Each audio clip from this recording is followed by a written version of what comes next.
ఎంత జర్నీ పట్టింది శాస్త్రి గారికి? ఎలా చేరుకున్నారు? అంటే డైరెక్షన్ శిష్యుడిగా ఎలాగంటే అండి, ఆ పిక్చర్ అయిపోయిన తర్వాత రెండో పిక్చర్ లేదు మళ్ళీ నాకండి. గురువు గారు డైరెక్టర్ అవ్వలేదు, అప్పుడు స్క్రిప్ట్ తయారు చేసుకుంటున్నారు తాత మనోడు. మీరు చేసిన సినిమా పిక్చర్ ఫస్ట్ది మహమ్మద్ బిన్ తొగ్లక్. Okay okay. పుండరీకాక్షి గారి బ్రదరు, కజిన్ బ్రదర్ తీశాడు సార్ ఆయన, జగన్మోహన్ గారు అని ఆయన తీశాడు. పుండరీకాక్షి గారు, బలరాము గారు దాని ఆర్గనైజేషన్ అండి టోటల్గా. అది అయిపోయిన తర్వాత ఖాళీ అయిపోయింది సార్. గురువుగారు డైరెక్టర్ అవ్వలేదు. రోజు సాయంత్రం గురువుగారు ఇంటి దగ్గర కలుసుకునేవాళ్ళం మేము పైన. ఆయన రాసిన డైలాగులన్నీ మాకు మిత్రులు చాలా మంది ఉండేవాళ్ళం. అందరికీ చక్కగా వినిపించేవాడు ఆయన, సరదాగా కూర్చోబెట్టి గురువు గారు. అప్పుడు ఈవినింగ్ ఏం చేయాలనుకునే టైంలో ఓ రోజు పాండి బజార్లో అక్కడ నుంచి ఉండగా మొట్టమొదటి సినిమాకి పనిచేసిన ఒక కాస్ట్యూమ్ అసిస్టెంట్ వచ్చాడు, గోపాలకృష్ణ గారు అని. వచ్చి నమస్తే నరసింహారావు గారు, ఏంటి ఎక్కడున్నారు, ఏంటి ఏం చేస్తున్నారు, ఏ సినిమా అది అంటే ఏమీ లేదండి, ఖాళీగా ఉన్నాను. ఖాళీగా ఉన్నారా? అదేంటిది, మన గురుగారు డైరెక్టర్ అవ్వలేదు కదా, ఖాళీ అండి, ఎవరెక్కడ చెప్తారు నాకు తెలియదు, ఇక్కడ ఏవిని అన్నాను. అయితే నాకు కూడా రండి అని తీసుకెళ్ళాడు సార్ ఎంఎస్ రెడ్డి గారి ఆఫీస్కి. అక్కడ అసోసియేట్ అంజుబాబు గారు అని ఉన్నాడు. అంజుబాబు గారికి నన్ను పరిచయం చేసి, మా పాలకొల్లండి ఇతను డాక్టర్ గారు అబ్బాయి, పాపం చాలా బాగా పనిచేసాడు అప్రెంటిస్గా మొన్న ఇక్కడ మన డైరెక్షన్ డిపార్ట్మెంట్లో చూడండి సార్ అది ఇది అంటే, అప్పుడు ఎంఎస్ రెడ్డి గారితో చెప్పి నన్ను పెట్టారు. రెడ్డి గారు ఏం చేసేవా ఇంతకుముందు అంటే, ఒకే ఒక సినిమా చేశాను సార్ అప్రెంటిస్గాను అన్నాను. జీతం ఏమి ఎక్స్పెక్ట్ చేస్తున్నావు అన్నాడు. నేను ఎలా ఎక్స్పెక్ట్ చేస్తాను సార్ జీతం అన్నాను. నీకు జీతం ఇవ్వను నేను, నువ్వు ఎందుకంటే ఒకే సినిమా పనిచేసావు, పనిచేయి సినిమాకి నేర్చుకో అన్నాడు. Okay sir, thank you sir అన్నాను. అలా ఒక ఊరికి ఉపకారం అండి, కేఎస్ఆర్ దాస్ గారు డైరెక్టర్. దాస్ గారా? దాస్ గారు అసలు అత్యద్భుతం అండి అసలు. ఆయన దగ్గర ఆ విధంగా చేరానండి. ఎంఎస్ రెడ్డి గారి దగ్గర గొప్ప విషయం ఉంది సార్. చెప్పండి సార్. ఏంటంటే నెలాఖరు అయ్యేటప్పటికి, ఆ నెల 30-31 సాయంత్రం ఇంటికి వెళ్ళేటప్పటికి అందరికీ జీతాల కవర్లో పెట్టిచ్చేస్తాడు సార్ నీట్గా. ముందు 3 days బిఫోర్ వెళ్ళి బ్యాంక్కి వెళ్ళి కొత్త నోట్లు తీసుకొస్తాడు సార్ ఆయన. ఆ నోట్లు దాంట్లో పెట్టి పేర్లు రాసి ఇచ్చేస్తాడు సార్ అందరికీ. అలాగే ఆ రోజు 30వ తారీఖు అందరికీ ఇచ్చారు, మా అసోసియేట్కి ఇచ్చారు, అంజుబాబు గారికి. మేము ఇద్దరం కలిసి వెళుతూ ఉండగా ప్రొడక్షన్ మీద కృష్ణమూర్తి గారు వచ్చి, నరసింహరావు గారు రెడ్డి గారు పిలుస్తున్నారు మిమ్మల్ని అని. నేను వెళ్ళి, సార్ నమస్తే సార్, ఏంటి సార్ పిలిచారంటాను. నీకు జీతం లేదు కదే అన్నాడు. లేదు సార్, నేను ఏమైనా అడిగానా? కృష్ణమూర్తి గారు మిమ్మల్ని అడిగానా? నేనేమన్నాను? అడగలేదు రేవయ్యా, లేదు కదా అని గుర్తు చేస్తున్నాను నేను అన్నాడు ఎంఎస్ రెడ్డి గారు. అవును సార్, ఇదిగో ఈ కవర్ తీసుకో. ఏంటి సార్ ఇది? చూసాను 50 రూపాయలు ఉందండి దాంట్లో. ఇదేంటి సార్, నాకు డబ్బులు కాదయ్యా, నీకు జీతం లేదు కానీ నువ్వు ఇంటికాడి నుంచి ఆఫీస్కి రావాలిగా రోజును, అవును, నీ సొంత డబ్బులు పెట్టుకుని ఎందుకు రావడం, తీసుకెళ్ళి. కాదు సార్, పక్క మీదే సార్, వాకబుల్ డిస్టెన్స్. పిచ్చోళ్ళలాగా ఉన్నావా, ఇండస్ట్రీలో ఏం సంపాదిస్తావు నువ్వు, తీసుకెళ్ళు, నెల 50 రూపాయలు. ఇచ్చిన 50 రూపాయలు కూడా వద్దంటారు. 50 రూపాయలు నెలలో ఇచ్చాడు సార్. మొదటి జీతం సార్ అది? మొట్టమొదటి జీతం నాకు 50 రూపాయలు ఎంఎస్ రెడ్డి గారి చేతుల మీదుగానండి, చేతుల మీదుగా. సూపర్ అండి. అది అయిపోయింది. గురువు గారు తాతమ్మ నోట్ స్టార్ట్ చేశారు. ఆ సినిమా మధ్యలో ఉండగానే నేను వెళ్ళాను. గురుగారు నేను వచ్చేస్తాను సార్, నేను మీ దగ్గరికి జాయిన్ అవుతాను, మీరు సినిమా స్టార్ట్ అవుతుంది కదా అని.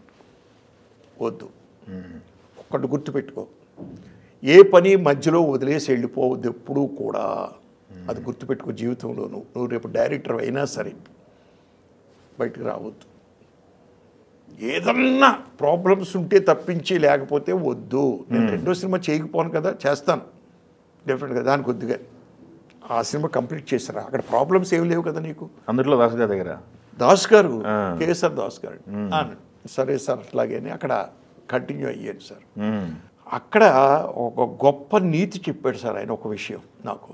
దాస్ గారు ఎట్లా ఉండేవాళ్ళు సార్ సెట్లో? బాగా స్ట్రిక్ట్ అనేవాళ్ళు కదా? చాలా స్ట్రిక్ట్గా ఉంటాడు సార్. ఎవడన్నా తప్పు చేస్తే అరిచి తిట్టేస్తాడండి, అవసరమైతే కొడతాడు కూడానండి. కానీ ఆ డెడికేషన్, ఆ వరకే. మళ్ళీ బయటకు వచ్చిన తర్వాత భలే ఉంటాడండి ఆయన, భుజమే చేసి మాట్లాడతాడు దాస్ గారు. చాలా గొప్ప మనిషి అండి. సెట్కి వెళ్ళాడు అంటే వేరే యావిగేషనే లేదు సార్. వర్క్. నేను ఒక్కనే అసిస్టెంట్ డైరెక్టర్ అండి ఆ సినిమాకి, అంజుబాబు గారు అసోసియేట్. నేను పోరూరు అని ఆ ఊళ్ళో అక్కడ దగ్గరే, సిటీకి దగ్గరేనండి, అవుట్స్కట్స్, అవుట్డోర్ చేస్తూ ఉంటే అప్పుడులో అసిస్టెంట్ డైరెక్టర్ ఎలాగంటే డిజిటల్ కాదు మనకు అప్పట్లో, కాబట్టి ఏటింగ్ రిపోర్ట్ రాయాలండి. క్లాప్ బోర్డు మీద నెంబర్ వేయడానికి సుద్దముక్క కావాలి, చెరుపుకొని మళ్ళీ వేయడానికి గుట్ట కావాలి. ఈ చాక్ పీస్ని అక్కడ పెట్టుకునేవాడిని, ఈ గుడ్డని జేబులో పెట్టుకునేవాడిని. టేక్ అయిన తర్వాత రాయడానికి మీకు ఎడిటింగ్ రిపోర్ట్ కావాలి, బుక్, అది సంఖలో పెట్టుకునేవాడిని. ఈ క్లాప్ ఇచ్చి ఇలా కొట్టేవాడిని. ఆయన యమా స్పీడ్, ఎవరో దాస్ గారు, టేక్ ఓకే అయినట్టునే ఓకే నెక్స్ట్ క్లాప్ ఇన్ అంటాడండి. అంటే మేము చెరుపు రిపోర్ట్ రాసే టైం లోపల అనేస్తాడు సార్ ఆయన. టేకులు కూడా అంతేనండి. నేనే ఇవన్నీ భారాన్ని మోస్తూ ఉండగా ఓ రోజు ఏం చేశానంటే క్లాప్ బోర్డ్ రోడ్డు మీద పెట్టే దీని మీద రిపోర్ట్ ఎంత డీటెయిల్డ్గా రాయాలంటే చాలా డీటెయిల్డ్గా రాయాలి. అది క్లోజ్ షాటా, మిడ్ షాటా, ట్రాలీ షాటా, ట్రాలీ అయితే లెఫ్ట్ టు రైట్ వెళ్ళిందా, రైట్ టు లెఫ్ట్ వచ్చిందా, ఏ లెన్స్ వాడారు, దానికి ఏ రోజుని తీసాం ఆ షార్ట్ నెంబర్ అంతా, సీన్ నెంబర్ అంతా, టేక్ నెంబర్ అంతా, ఎంత డీటెయిల్స్ రాయాలి సార్. తీసిన 5 టేకుల్లో కూడా ఒక్కో టేక్ ఎందుకు కట్ అయ్యింది ఆ రీజన్స్ రాయాలి పక్కనే. మీకండి ఎడిటింగ్ రిపోర్ట్ ఇప్పుడు లేవు, ఆయన్ని లేవు, డిజిటల్ పక్కన కూర్చుని నెంబర్ అంతా ఈ షార్ట్ ఈ నెంబర్ నోట్ చేస్తున్నారు అంతే. ఇలాగైపోయిందండి. ఎవరో లేక క్లాప్ బోర్డు అక్కడ పెట్టండి, నేను రోడ్డు మీద మోకాల మీద కూర్చుని ఎడిటింగ్ రిపోర్ట్ రాస్తున్నానండి. 2 పాదాలు అలా వచ్చినాయి సార్.